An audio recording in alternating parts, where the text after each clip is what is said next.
Welcome back. This channel exists because of your support. Subscribe, hit like, and share your thoughts in the comments. Now let's get into the story. 5 lines. That's what it took to end a 6-year marriage. By the time Friday evening rolled around, I was sitting in my home office in our Beacon Hill brownstone, staring at my laptop screen. But my mind wasn't on the code I was supposed to be reviewing. It was replaying every calculated word that had come out of my wife's mouth over the past week. Each line had been delivered with perfect casualness, designed to cut deep while maintaining plausible deniability. But instead of breaking me down like she probably expected, they did something else entirely. They woke me up. Monday morning started like any other October day in Boston. I was making coffee in our kitchen when Claire walked in, already dressed for work in one of those sharp blazer and slacks combinations she wore to impress her luxury real estate clients. She was scrolling through her phone with that familiar look of distraction. Without even glancing up, she dropped the first bomb. Sometimes I wonder if we both just got comfortable instead of actually building something meaningful. Just like that. No context, no warning. She said it the same way someone might comment on the weather forecast. I stopped mid-pour, the coffee pot hovering over my mug. I looked at her and asked what she meant. She finally looked up from her phone, shrugged, and said, "Nothing. Just thinking out loud." Forget I said anything. But I didn't forget. How could I? That phrase echoed in my head all day while I sat in my financial district office, supposedly architecting software solutions for our tech company's newest client. We both just got comfortable. 6 years of marriage, 8 years together total, and that's how she saw us. That's how she saw me. I realized then that this wasn't some random thought. This was calculated. This was her testing the waters, seeing how I'd react to her disrespect. Tuesday brought line number 2 during dinner. We were eating takeout from this Thai place we used to love, sitting across from each other in our dining room in silence. Out of nowhere, she said, "I saw the Hendersons today. They seem so alive together. Makes me realize what we're missing." This time, she was looking right at me when she said it. There was no mistaking her meaning. I put down my fork, leaned back in my chair, and asked her directly what she thought we were missing. She gave me that condescending smile I was starting to recognize and said, "Connection, passion, the things that matter." The way she emphasized things that matter made my blood run cold. Not because I was hurt exactly. I was angry. Who did she think she was talking to? Some pushover who'd beg for her approval? I looked her dead in the eye and said, "Well, those things require effort from both people, don't they?" Her smile faltered for just a second. Good. Let her think about that. Wednesday night's line came during what should have been a normal conversation about weekend plans. I suggested we visit my parents in Newton since we hadn't seen them in months. That's when she hit me with, "I can't keep pretending to enjoy things I don't care about anymore." The audacity was breathtaking. She wasn't just talking about visiting my parents. She was talking about our entire life together, our shared experiences, our memories. Everything we'd built was apparently just an act for her. I didn't raise my voice. I didn't get emotional. Instead, I calmly asked, "How long have you been pretending?" She tried to backtrack, claiming she didn't mean it that way, but the damage was done. I could see through her game now. She was systematically dismantling our marriage, one cruel phrase at a time, probably hoping I'd be the one to finally call it quits so she could play the victim. Thursday morning brought the most revealing attack yet. We were having a rushed breakfast before work when she looked up from her phone and said, with this dreamy tone in her voice, "Preston was telling me about his place in Nantucket.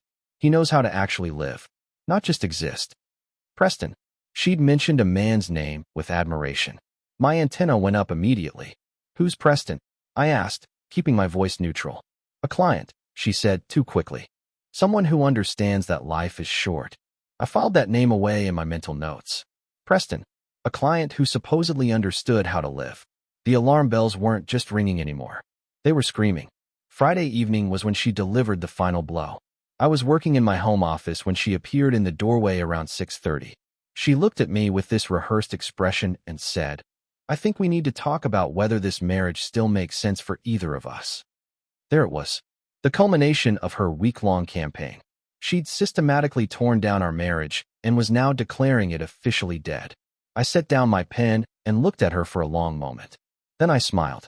Not a sad smile, not a bitter smile, but a knowing smile that seemed to unnerve her. "You know what?" I said. "You're absolutely right. This isn't working anymore. I stood up, kissed the top of her head like nothing had changed, and said, "Thanks for making that so clear." She called after me as I walked away, probably expecting some kind of dramatic confrontation, but I didn't turn around. I had work to do. Those 5 lines had done more than reveal her true feelings about our marriage. They'd revealed her strategy.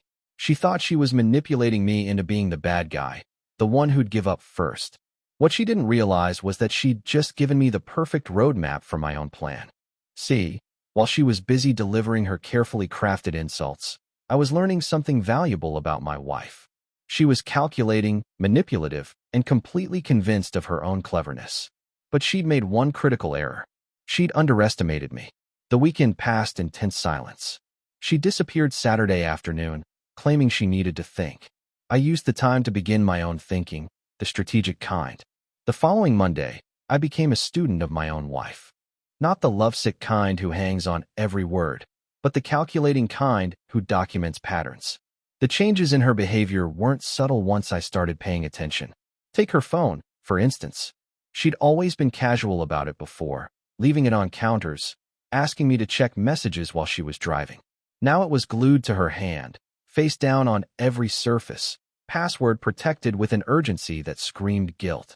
When it buzzed during dinner Tuesday night, she practically lunged for it, then caught herself and tried to play it cool. "Work stuff," she said, not looking at me. "At 8 p.m.? I asked, cutting into my steak. "You know how it is," she replied, but her fingers were already flying across the screen. I knew exactly how it was. I also knew that her luxury real estate firm didn't send urgent texts after business hours. But I didn't call her on it. Instead, I filed it away with everything else I was collecting. Wednesday brought the first real test of my new approach. She was in the bathroom getting ready for work when her phone rang on the nightstand. Without thinking, I glanced at the screen. Unknown number. When she came out and saw the missed call, her face went white for just a second before she recovered. "Probably spam," she said, but she took the phone into the bathroom to check the voicemail. When she came back out, I was sitting on the bed, fully dressed, watching her with mild amusement. "Everything okay?" I asked with fake concern. "Fine," she snapped, then caught herself. "Sorry, just stressed about the presentation today." "What presentation?" I asked innocently. She froze. There was no presentation. We both knew it. But instead of pressing her, I just nodded and said, "Well, good luck with that." The relief on her face was pathetic. She thought she'd dodged a bullet. What she didn't realize was that I was counting every lie, every slip-up, every moment of panic. I'd also started doing something else that week. Something that would prove crucial later. We'd always shared our locations on Find My Phone, a safety thing from when we first moved to the city. And I'd set up automatic cloud backups on our shared home computer years ago. She'd never bothered to check what was backing up. Her photos started syncing automatically, including the ones she took but never sent me. That same night, while she was supposedly working late, I reviewed those backed up photos. What I found made my blood run cold, then hot, then cold again. Selfies in expensive lingerie I'd never seen.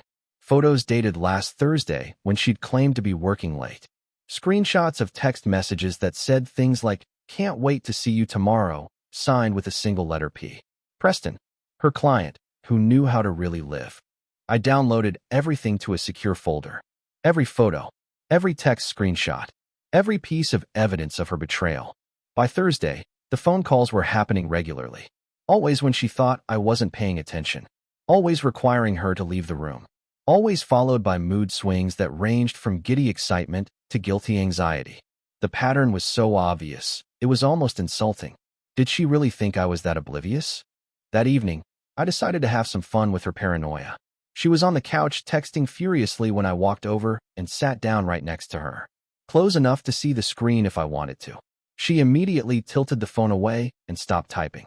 "Don't let me interrupt," I said, settling back into the cushions. "You seemed really focused on whatever you were writing."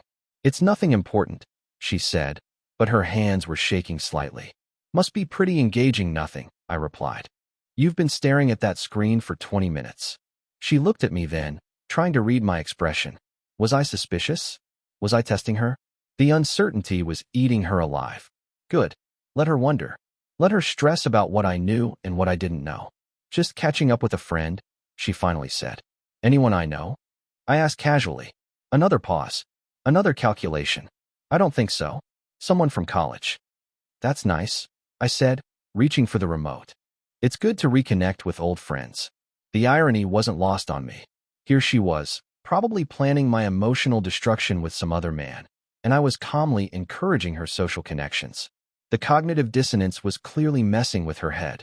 Thursday night was her regular, late work night. I tracked her location on Find My Phone. She wasn't at her Back Bay office. She was at the Intercontinental Hotel bar in the financial district. I didn't confront her. I saved a screenshot with the timestamp. When she came home at 11:30 and immediately headed for the shower, I was already in bed, pretending to be asleep. Friday morning, I called in sick to work, the first time in 3 years. I needed time to think, to plan. Claire left for the office with a suspicious glance, but didn't question it. That weekend, while she was supposedly shopping with friends, I made calls of my own. First, to a divorce attorney named Patricia Brennan. Then to an accountant. Finally, to a private investigator named Harold Simmons who specialized in divorce cases involving infidelity. By Monday morning, I had meetings scheduled and a plan in motion. The attorney was straightforward. With evidence of adultery, she said, Massachusetts law allows for fault-based divorce. She'd forfeit most claims to equitable distribution, especially since you own the house before marriage. The accountant was equally direct. I'll need documentation of any separate accounts she might have opened. If we find anything suspicious, we can freeze them with a court order. By Wednesday of that week, he called back. Found something. Your wife opened a separate checking account 6 months ago. Small transfers from your joint account, never more than $200 at a time. Too small to trigger alerts. But it adds up. She's got about $23,000 stashed. The timeline hit me like a punch. 6 months. She'd been planning this for half a year. Can you freeze it? I asked. With the divorce filing and evidence of adultery, yes. The judge will issue a temporary restraining order on all marital assets. The private investigator was the most interesting. Give me 2 weeks, he said. I'll get you everything you need. I provided him with everything I had so far. The backed up photos. The location data. The name Preston Walsh. Preston Walsh, he repeated, writing it down. I'll look into him. That week unfolded with eerie normalcy. Claire seemed almost relieved that I'd stopped questioning her. She mistook my calm for defeat. Tuesday afternoon of that third week, I took off work early. I told Claire I had a client meeting that got canceled. Instead of going to the office, I went home. Preston's Porsche Cayenne was parked on our street. Silver, flashy, exactly the kind of car a man trying to prove something would drive. I didn't park in the garage. I parked down the street and walked back quietly. I entered through the back door, the way I sometimes did when carrying groceries. I could hear voices upstairs. In my bedroom. Intimate voices that had no business being in my home. Instead of charging up there like some cliché, outraged husband, I did what I always do. I thought strategically. I pulled out my phone and started recording audio. Massachusetts is a one-party consent state. I could legally record in my own home. Then I positioned myself in the hallway near the bedroom door, which was slightly ajar, and I listened. He's actually making this easier than I thought, Claire's voice said. The therapy was brilliant. I'm establishing the record that I tried. When will you tell him? A male voice. Deeper, confident. Preston, we've been planning this long enough. After the holidays, Claire replied. His family all together. I'll be the victim who tried everything. They'll blame him for not fighting harder. And the house? Preston asked. Massachusetts is equitable distribution, Claire said. I could hear the smile in her voice. I'll get half of everything. The brownstone alone is worth $2.3 million now. He bought it for $800,000 before we met. Smart girl, Preston said. My lawyer says with the therapy documentation and your evidence of his emotional unavailability, you might get more than half. The secret account was your idea, Claire said. When we're together, I want to make sure I'm contributing equally. Preston laughed. Baby, you don't need to contribute. You just need to look beautiful and be free of dead weight. I can't believe I wasted 6 years, Claire said. But at least I'm getting paid for it. I stopped recording. I'd heard enough. I backed out of the house as quietly as I'd entered and sat in my car for 10 minutes, processing what I'd just learned. She wasn't just leaving. She wasn't just having an affair. She was running a con. And she'd just said it all out loud, on a recording, in my house. I didn't go back inside. I drove to my attorney's office and played her the recording. Patricia Brennan listened with a grim expression. When it ended, she looked at me and said, "This changes everything. With this evidence, we can file for fault-based divorce. She won't get the house. She won't get half. She'll be lucky to get her car." "Good," I said. "What else do we need?" "The PI's report," she said. "And we need to move fast." Over the next 2 weeks, I played my role perfectly. I agreed to Claire's couples therapy suggestion, just as she'd planned. We attended our first session the following Thursday with Dr. Elizabeth Hartley, a no-nonsense therapist Claire had carefully selected. Claire performed beautifully. She talked about our growing distance, about feeling unappreciated, about her efforts to save the marriage. Dr. Hartley took notes, asking probing questions. "Benjamin, how do you respond to Claire's concerns about emotional availability?" "I think she's right," I said calmly. "I've been focused on work. I haven't been present. I want to work on that." Claire's face showed confusion. She'd expected me to argue, to defend myself. Instead, I was agreeing with every criticism. After the second session, I could see her frustration building. By the third session, Dr. Hartley was asking different questions. "Claire, you mentioned your husband's lack of effort, but he seems quite engaged in this process. Can you give specific examples of what you'd like to see change?" Claire stumbled. She hadn't prepared for actual reconciliation. 2 weeks after I'd hired him, Harold Simmons delivered his full report. We met at a coffee shop in Cambridge. He slid a thick folder across the table.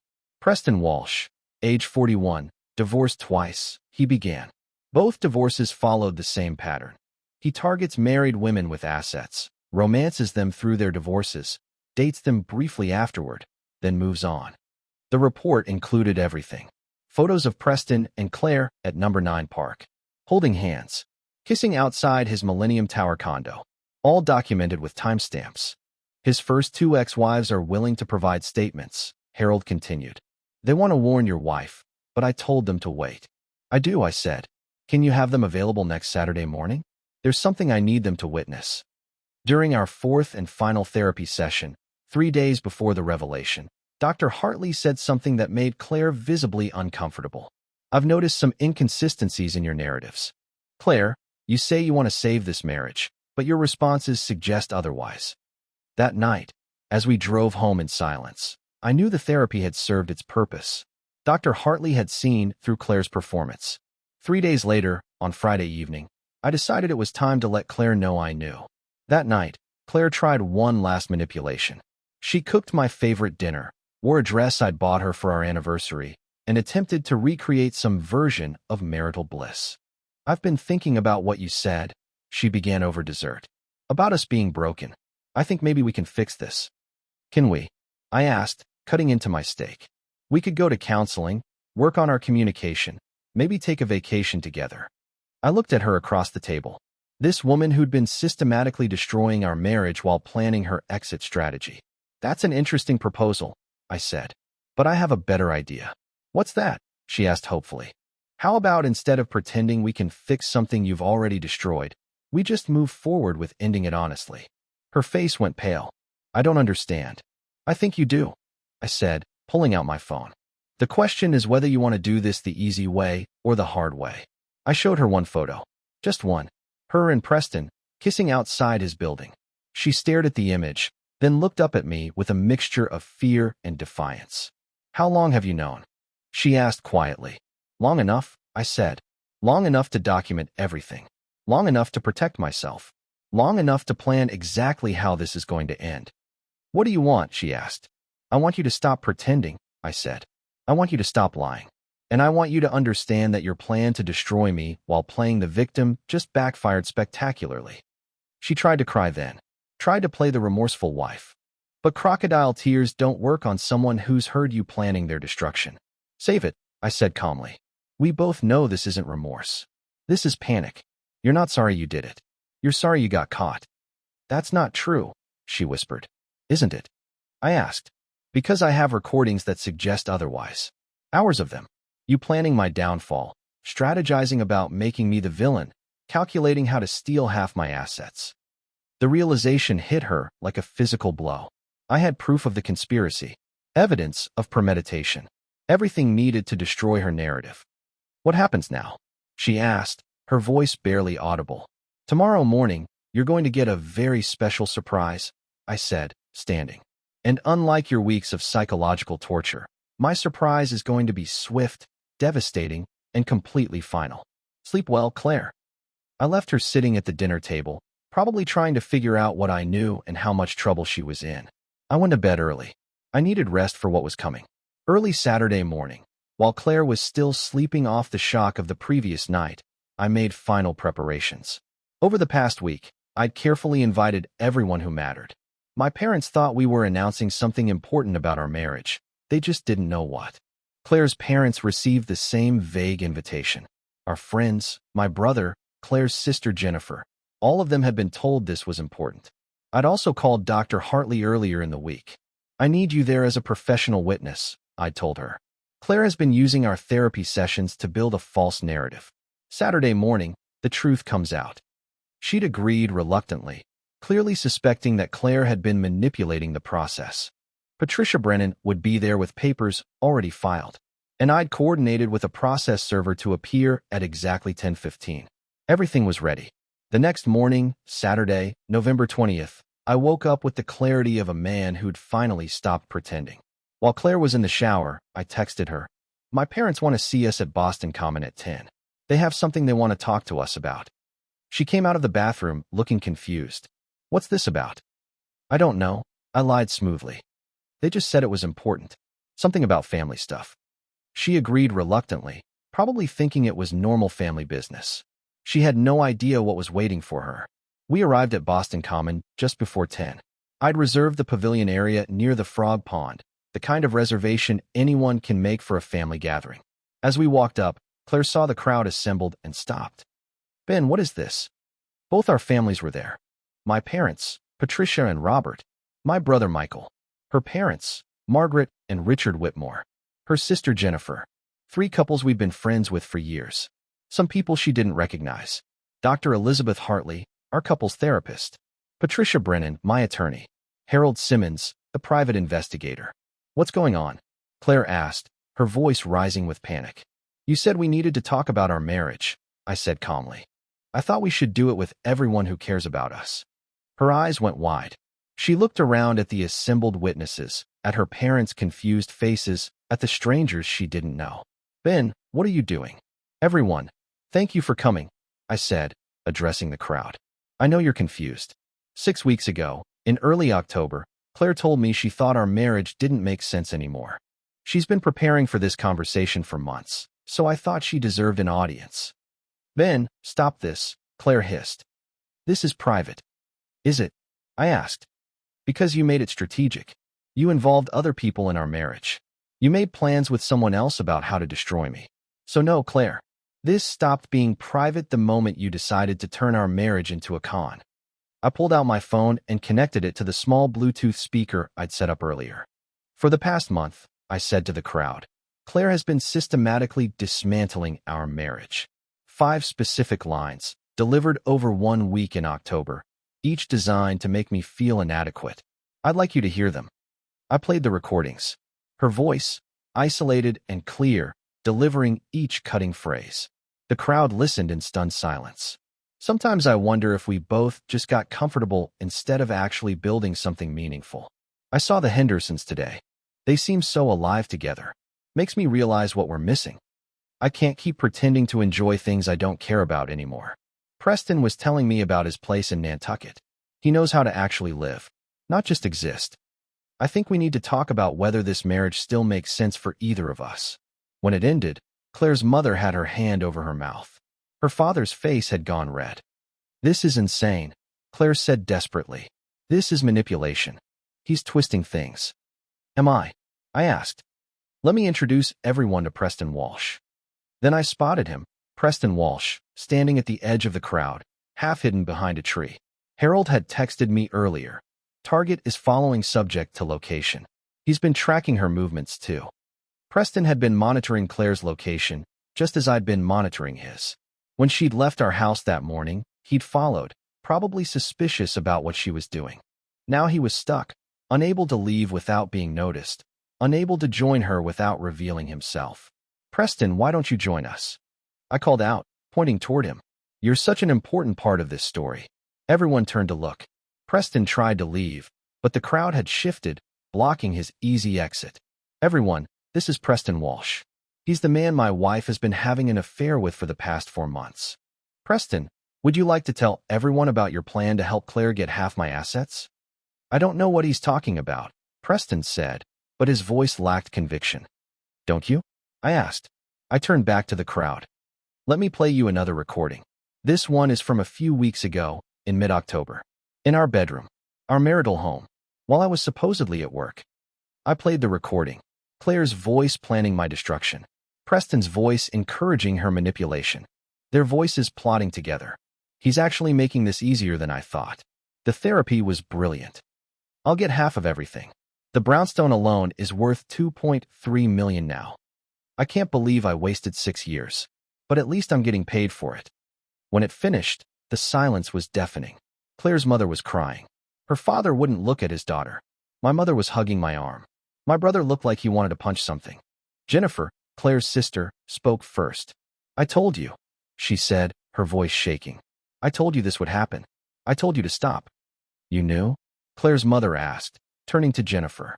"She told me 2 months ago," Jennifer said. "She said she had a plan. She said Ben would never find out, and even if he did, she'd already positioned herself as the victim. I told her she was making a mistake." Claire tried to speak. "This is all fake. He edited those recordings. This is revenge because he knows I'm unhappy." I pulled a USB drive from my pocket and handed it to her father. "Full unedited recordings," I said, "plus time-stamped photos, financial records showing the secret account she's been building for 6 months, and a report from a private investigator showing Preston's pattern with 3 other married women." Richard Whitmore took the drive with shaking hands. "Preston has done this before," I continued. 3 times.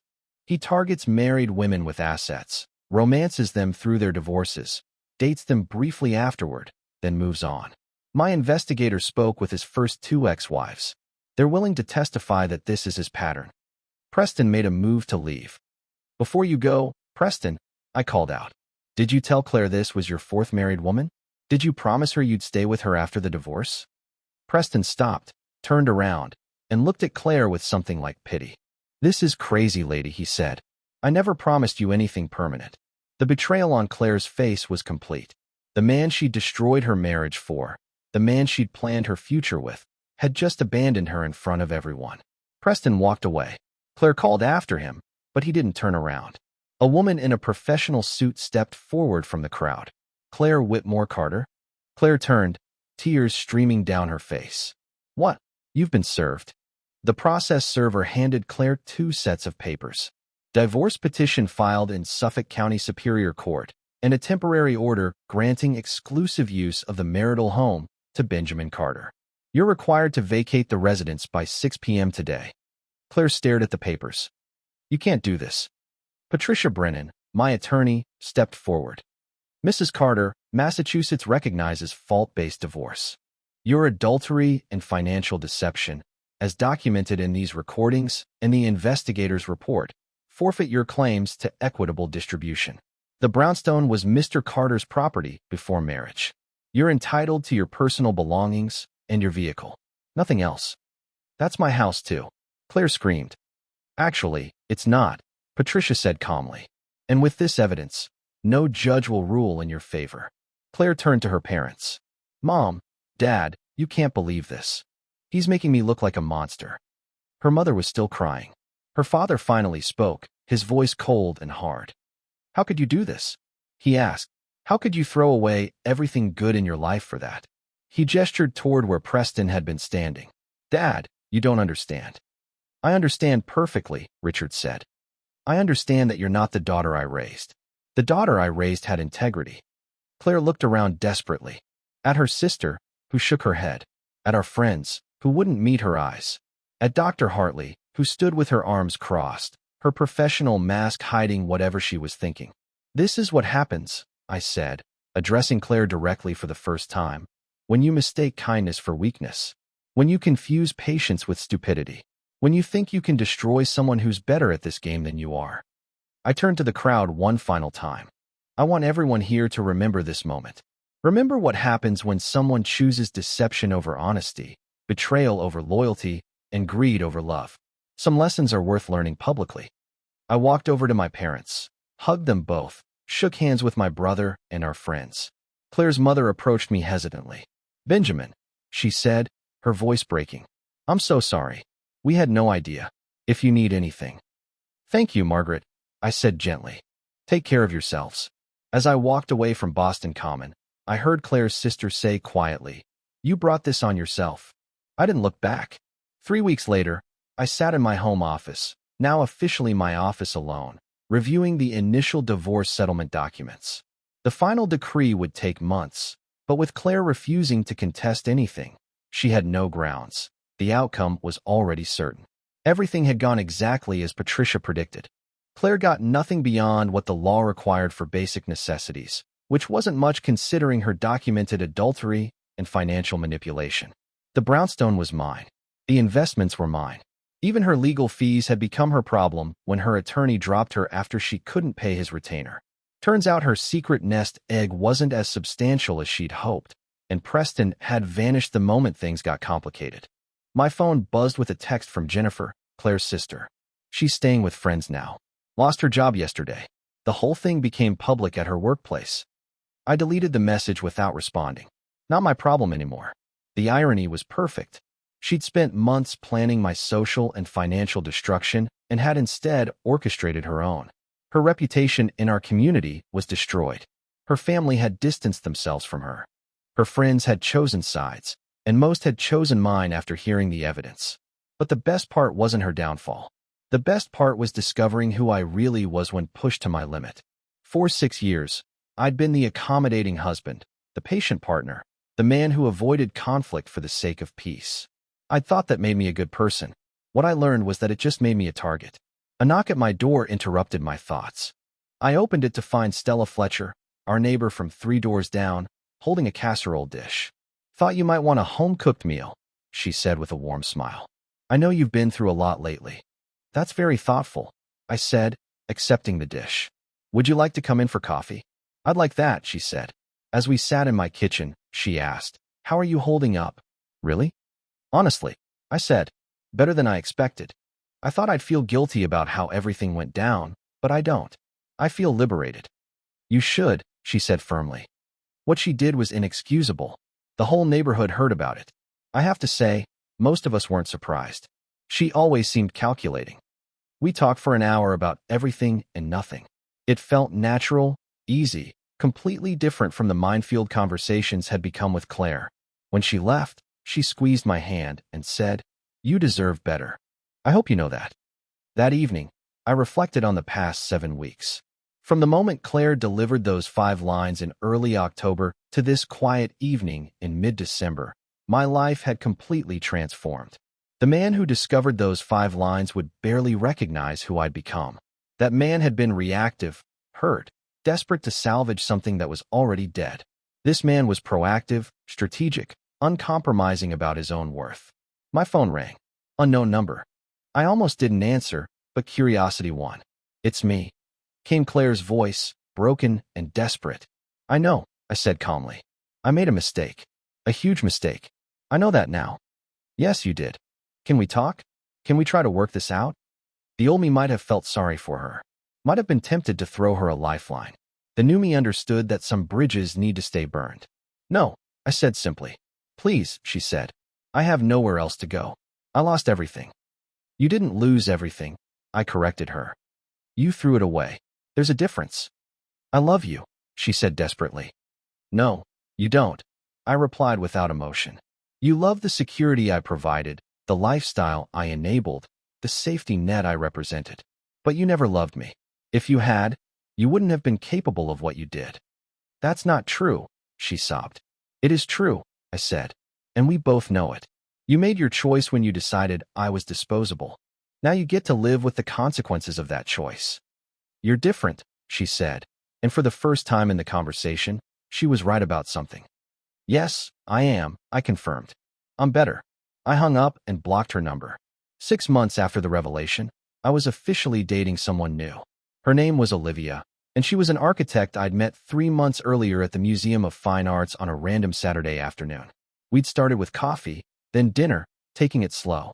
By late spring, it felt right to call it official. She appreciated my directness, my unwillingness to play games, my clear communication about boundaries and expectations. I'd learned that respect isn't something you can negotiate or beg for. It's something you command through your actions and maintain through your standards. My attorney informed me that Preston had moved on to his next target, just as predicted. Claire tried reaching out through mutual friends, through social media, even through Patricia's office. Each attempt was met with the same response: silence. Some people deserve second chances. Some people deserve to face the full consequences of their choices. The 5 lines that ended my marriage had taught me something invaluable. When someone shows you who they really are, believe them the first time. When someone treats your love like a weapon to be used against you, disarm them by taking it away. When someone bets against you, make sure they lose everything. I'd learned that being a good man doesn't mean being a weak man. That being kind doesn't mean being a pushover. That loving someone doesn't mean accepting disrespect from them. Most importantly, I'd learned that some endings aren't tragedies. Sometimes they're exactly what you need to become the person you were always meant to be. I was sitting at a cafe in Back Bay one spring morning when Olivia texted me, "Still on for dinner tonight?" I smiled and typed back, "Absolutely." As I looked out at the Boston skyline, the city where I'd built my life and defended my worth, I realized something simple but profound. The best revenge isn't revenge at all. It's simply living well without them. Dear listeners, that's our ending. If it resonated, subscribe to support the channel. See you next time.